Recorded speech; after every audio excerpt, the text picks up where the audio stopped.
You're listening to Sports Connections with David Smale.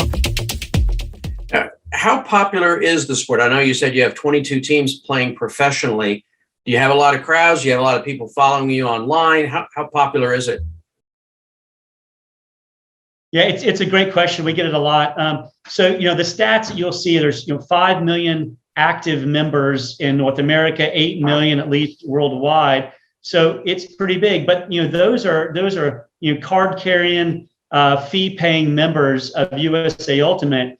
But as you mentioned, a lot of us have played in high school, at camp, at college. So we think there is 3 to 4 times that amount of people who really understand Ultimate. And so that's really what we're trying to tap into as a pro business, is the people who have kind of played it casually and go, wow, these guys are real, like the old PGA advertisement. These guys are good, and getting them excited to watch. So what is your demographic? Obviously, the players are all guys that can run 7 or 8 miles without dying. So that eliminates me. I'd run down the field once. But what is your demographic for the people you're trying to reach as an audience? Right. So historically, it's been kind of 18 to 34-year-olds, 60, 70% male, 30 to 40% female. But 2 things are happening. One, as the sport is getting, from high school to middle school and actually to elementary school in a few cities around the U.S., now it's down to 14. And we're also doing a lot more, I'll call it eye candy. So we're delivering, things on the mobile phone, fun games, the statistics, all of that.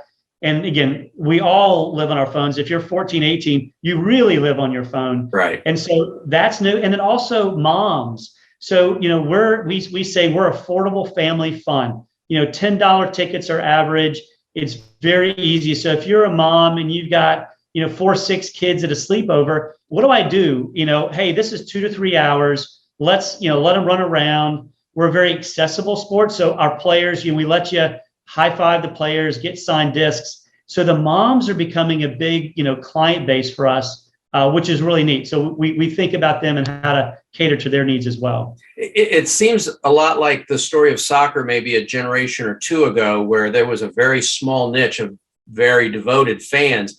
And then those people started having kids of their own. And now soccer is probably number 4. It's probably past hockey in popularity in America.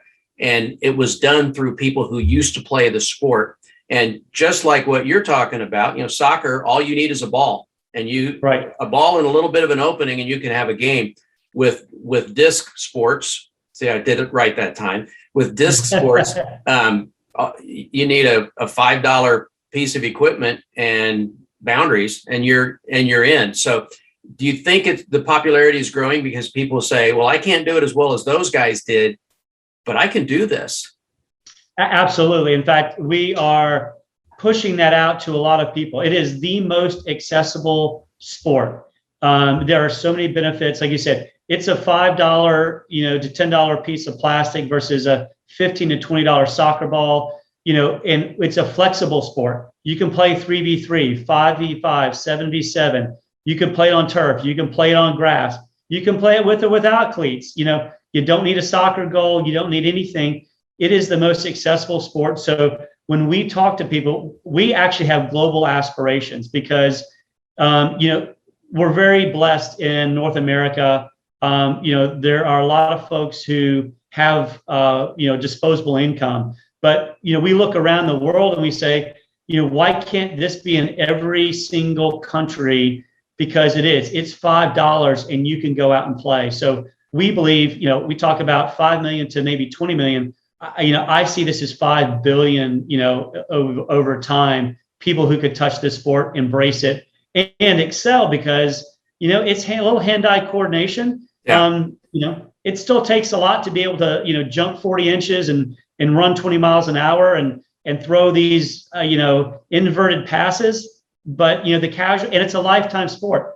David, as a 55-year-old, I just played in great grandmasters. So it's a lifestyle sport like tennis and like golf. Mm-hmm. And so, you can be a grandfather watching your grandchildren play the sport and all having a great time together.